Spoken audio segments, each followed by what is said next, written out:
Hi friends, welcome to my channel. Madhuri కౌశిక్కి call చేసి అక్క మేము దుబాయ్ వెళ్ళిపోతున్నాం అని చెప్తూ ఉంటుంది. ఏంటి మీరు మరిది గారు ఇద్దరు వెళ్తున్నారా, లేదంటే కమిషనర్ అంకుల్ కూడా మీతో వస్తున్నారా అని కౌశికి అడుగుతూ ఉంటుంది. స్టెప్స్ పై నుండి ఆ మాటలని జగదాత్రి కేదార్లు వింటూ ఉంటారు. లేదక్క ఫ్యామిలీతో కలిసి అందరం కలిసి దుబాయ్ వెళ్ళిపోతున్నాం అని అంటూ ఉంటుంది మాధురి.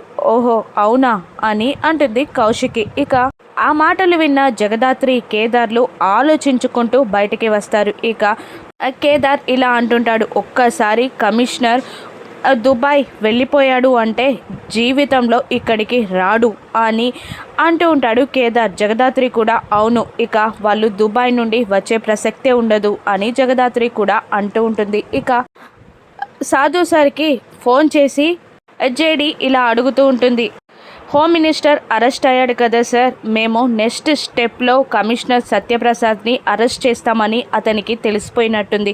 కాబట్టి అతను దుబాయ్ పారిపోతున్నాడు ఫ్యామిలీతో సహా. ఇప్పుడు కమిషనర్ సత్యప్రసాద్ని అరెస్ట్ చేయడానికి మాకు పర్మిషన్ కావాలి, వారెంట్ కావాలి అని జేడి అడుగుతుండగా ఓకే గ్రాంటెడ్ అని సాధు సార్ పర్మిషన్ ఇచ్చేస్తాడు. ఇక మరోవైపు మాధురి అత్త కమిషనర్ సత్యప్రసాద్ కార్లో బయలుదేరుతూ ఉంటారు. అలా వెళ్తున్న కార్కి జేడీ కార్ తన కార్ని అడ్డంగా పెడుతుంది. ఇక కోపంగా కార్లో నుండి దిగి అదే కార్కి రివాల్వర్ని గురిపెడుతుంది. కమిషనర్ సత్యప్రసాద్ని జేడీ అరెస్ట్ చేస్తుందా? మాధురిని అడ్డం పెట్టుకొని అతను బయటికి వస్తాడా?